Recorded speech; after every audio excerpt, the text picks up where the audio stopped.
নমস্কার, আমি ডক্টর অনির্বাণ চক্রবর্তী। আমি একজন জেনারেল ফিজিশিয়ান, ডায়াবেটোলজিস্ট। আর আমার স্পেশাল ইন্টারেস্ট হচ্ছে লাইফস্টাইল মেডিসিন।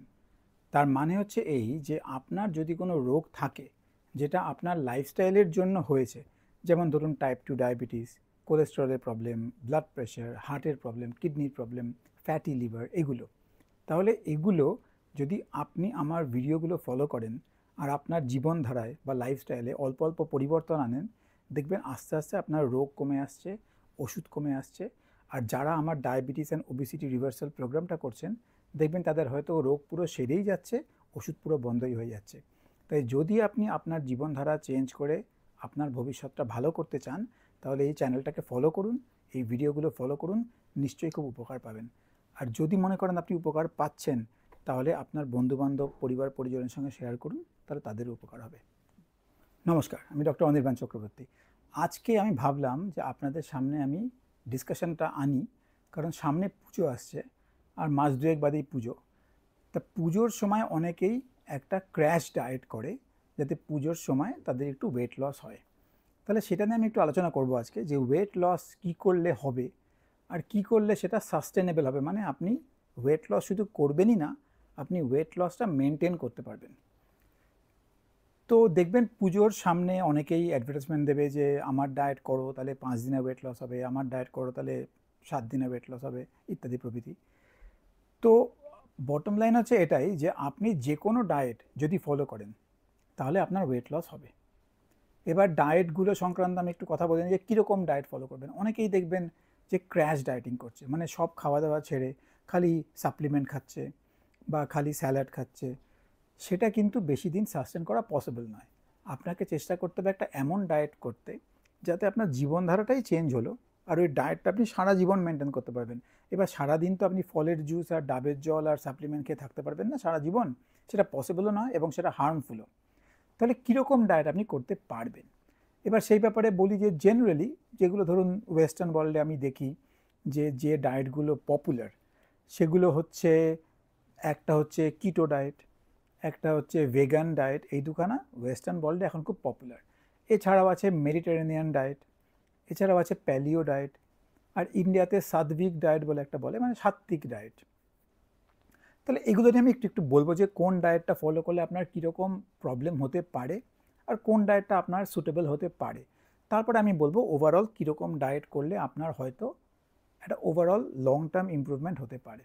এবার সেই ব্যাপারে বলি যে জেনারেলি যেগুলো ধরুন ওয়েস্টার্ন ওয়ার্ল্ডে আমি দেখি যে ডায়েটগুলো পপুলার, সেগুলো হচ্ছে, একটা হচ্ছে কিটো ডায়েট, একটা হচ্ছে ভেগান ডায়েট। এই দুখানা ওয়েস্টার্ন ওয়ার্ল্ডে এখন খুব পপুলার। এছাড়াও আছে মেডিটেরেনিয়ান ডায়েট, এছাড়াও আছে প্যালিও ডায়েট, আর ইন্ডিয়াতে সাত্বিক ডায়েট বলে একটা বলে, মানে সাত্বিক ডায়েট। এই ব্যাপারে বলে রাখি, যদি আপনি ব্যাপারটাকে নিয়ে সত্যি সিরিয়াস হন, তাহলে আপনাকে বুঝতে হবে যে আপনার ওয়েট গেইন কেন হয়েছে। ব্যাপারটা যদি কনসেপ্টটা ক্লিয়ার হয় এবং সেই মতো যদি আপনি ডায়েটটা চেঞ্জ করতে পারেন আপনার ভুলগুলো বুঝে, তাহলেই কিন্তু একমাত্র long term sustainable weight loss হবে। এবং সেটা জেনারেলি আপনার ওবেসিটি রিভার্সাল প্রোগ্রামগুলোতে হয়। তো ডায়েট নিয়ে যেটা বলছিলাম, প্রথম কথা, এই লিকুইড ডায়েট, সাপ্লিমেন্ট ডায়েট, এগুলো একেবারেই আমি সাজেস্ট করবো না আপনি করুন, কারণ এগুলো লং টার্ম নয়। হ্যাঁ, আপনি যদি 5 দিনে ক্র্যাশ ওয়েট লস করতে চান, সেটা মনে করুন আপনাকে একটু কম ওয়েট দেখানোটা খুব ইম্পর্টেন্ট, মনে করুন আপনি পেশায় হয়তো অভিনেত্রী বা অভিনেতা ইত্যাদি প্রভৃতি, এই সব লাইনে যারা আছেন তারা অনেকে ক্র্যাশ ডায়েট করেন। সেটা আমি কিছু বলবো না, তাদের তাদের প্রফেশনের খাতিরে তারা সেটা করছেন, কিন্তু লং টার্ম আমি সাজেস্ট করবো না। তাহলে জেনারেল পেশেন্টদের জন্য আমি যেটা বলবো, যে ডায়েটগুলো বললাম, যে কিটো ডায়েট। কিটো ডায়েটটা কি? কিটো ডায়েট মানে আপনার ডায়েটে কোনো কার্বোহাইড্রেটই থাকবে না, আপনি শুধু প্রোটিন খাবেন আর ফ্যাট খাবেন। ফর এক্সাম্পল, আপনি তেলে ভাজা মাংস খেলেন, তাহলে এটা হচ্ছে ফ্যাট অ্যান্ড প্রোটিন। কিন্তু কার্বোহাইড্রেট না খেলে, কোনো যদি সবজি না খান, তাহলে কিন্তু ফাইবারটা খুব কম আসবে। এর থেকে ম্যালনারিশমেন্ট তো হতেই পারে, কনস্টিপেশনের প্রবলেম হতে পারে এবং অন্যান্য প্রবলেম হতে পারে। প্লাস কিটো ডায়েটটা ঠিক ন্যাচারাল ডায়েট নয়, এই জন্য এর থেকে হার্টের প্রবলেম, কিডনির প্রবলেম, কার্ডিওভ্যাসকুলার প্রবলেম, স্ট্রোক টাইপের জিনিস হওয়ার একটা চান্স থেকে যায়। তাহলে আমি এটাকে সাজেস্ট করবো না একেবারেই যে আপনি কিটো ডায়েট করুন, কিন্তু শর্ট টার্ম কিটো ডায়েটে আপনি ফল পাবেন। ইনফ্যাক্ট শর্ট টার্ম যে কোনো ডায়েটেই ফল পাবেন, কারণ ডিসিপ্লিনটা মেনটেন করলেই ফল পাবেন। যে কিটো ডায়েটটা কি? কিটো ডায়েট মানে আপনার ডায়েটে কোনো কার্বোহাইড্রেটই থাকবে না, আপনি শুধু প্রোটিন খাবেন আর ফ্যাট খাবেন। ফর এক্সাম্পল, আপনি তেলে ভাজা মাংস খেলেন। 2 নম্বর ডায়েট যেটা সেটা হচ্ছে প্যালিও ডায়েটটা তাও আমি বলবো যে এই ডায়েটগুলোর মধ্যে একটু ভালো। প্যালিও ডায়েট মানে যে ডায়েটটা আদিম মানুষরা করতো, তাহলে তার মধ্যে একটু একটু সবজিও আছে, একটু একটু মাংসও আছে, একটু একটু গুড ফ্যাট আছে। তাহলে জেনারেলি যদি সেটা আপনি মেনটেন করেন তাহলে সেটা খুব খারাপ নয়। এতে গ্রেনসটা কম, মানে শস্য দানাটা কম। এবার আদিম মানুষরা শস্য দানা খেতেও না, সুতরাং আপনি এটা করতেই পারেন, এটা করলে খুব ক্ষতি কিছু হবে না। 2 নম্বর ডায়েট যেটা সেটা হচ্ছে প্যালিও ডায়েটটা তাও আমি বলবো যে এই ডায়েটগুলোর মধ্যে একটু ভালো। প্যালিও ডায়েট মানে যে ডায়েটটা আদিম মানুষরা করতো, তাহলে তার মধ্যে একটু একটু সবজিও আছে, একটু একটু মাংসও আছে, একটু একটু গুড ফ্যাট আছে। তাহলে জেনারেলি যদি সেটা আপনি মেনটেন করেন তাহলে সেটা খুব খারাপ নয়। এতে গ্রেনসটা কম, মানে শস্য দানাটা কম। এবার আদিম মানুষরা শস্য দানা খেতেও না, সুতরাং আপনি এটা করতেই পারেন, এটা করলে খুব ক্ষতি কিছু হবে না। 2 নম্বর ডায়েট যেটা সেটা হচ্ছে প্যালিও। 3 নম্বর ডায়েট হচ্ছে ভিগান ডায়েট মানে এরা খালি উদ্ভিদজাত জিনিসই খায়, মানে এর মধ্যে কিন্তু শস্য পড়ছে। এবার শস্য নট নেসেসারিলি আপনার জন্য ভালো, কারণ আপনার যদি ডায়াবেটিস থাকে শস্য খেলে আপনার ডায়াবেটিস বেড়ে যাবে। সুতরাং শস্য দানা এবং প্লান্ট প্রোটিন তারা খায়, প্লান্ট থেকে যে খাবারগুলো তৈরি হয় সেটা খায়, এবং পশু পাখির জিনিস একদম খাই না। সুতরাং কোনো অ্যানিমালস প্রোটিন খায় না, কোনো দুধ খায় না, দুধের জিনিস খায় না। এদের কিন্তু একটু প্রোটিন ডেফিসিয়েন্সি হওয়ার চান্স থাকে। সুতরাং আপনি যদি ভিগান ডায়েট করেন, প্রোটিন ডেফিসিয়েন্সি, B12 ডেফিসিয়েন্সি এগুলো হতেই পারে, এবং তার থেকে বিভিন্ন প্রবলেম হতে পারে। সুতরাং এটাও আমি সাজেস্ট করবো না যে আপনি চোখ বন্ধ করে খালি ভিগান ডায়েট করেন। যদি করেন তাহলে কিন্তু আপনাকে কিছু সাপ্লিমেন্ট নিতে হবে যাতে ভিটামিন B12 ডেফিসিয়েন্সি অ্যাটলিস্ট না হয়। আর প্রোটিন সাপ্লিমেন্টও লাগতে পারে, ওয়ে প্রোটিন পাওয়া যায়, ওয়ে প্রোটিন যেটা প্লান্ট প্রোটিন, সেটা খেতেই পারেন।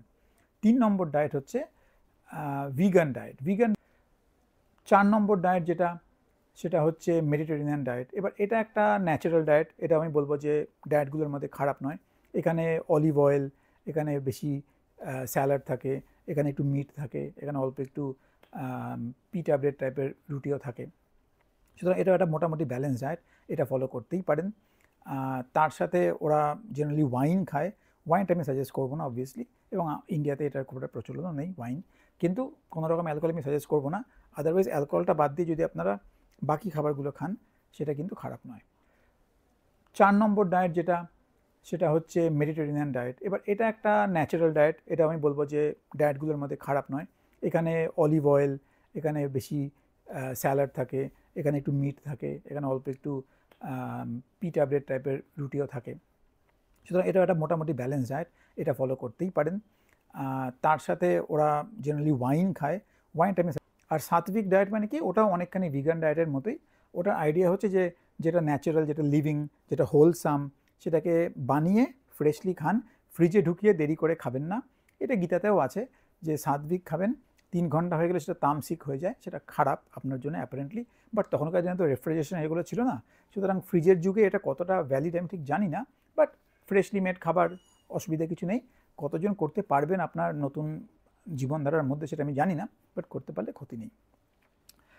তাহলে এই হলো ইন আ নাটশেল যে যেগুলো মেন ডায়েট সেগুলো, তার মধ্যে কোনটা আমি সাজেস্ট করবো। আমি সাজেস্ট করবো আপনি একটু হলেও প্যালিও ডায়েট করে দেখতে পারেন, একটু হলেও মেডিটেরিয়ান ডায়েট করে দেখতে পারেন। এইগুলো জেনারেলি একটু ব্যালেন্সড, অন্যগুলো আমি ব্লাইন্ডলি ফলো করতে বলবো না। কিন্তু আপনি যে কোনো ডায়েটই আন্ডার সুপারভিশন করতে পারেন, 15 দিন 1 মাস করলে উপকার ডেফিনেটলি পাবেন।